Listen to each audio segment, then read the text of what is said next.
Hey guys, in this video, I'll show you how to scan QR code on PlayStation app. Alright, let's begin.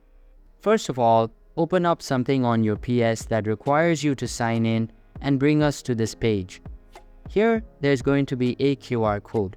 Now, what you want to do is open up your phone and download the PlayStation app from the App Store and open it up. Now, the first time you use it, you will have to sign into your PlayStation Network account.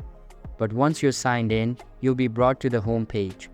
Now, you want to select the settings cogwheel in the top right corner, and from there, you can scroll down until you see Scan QR Code under Console Management.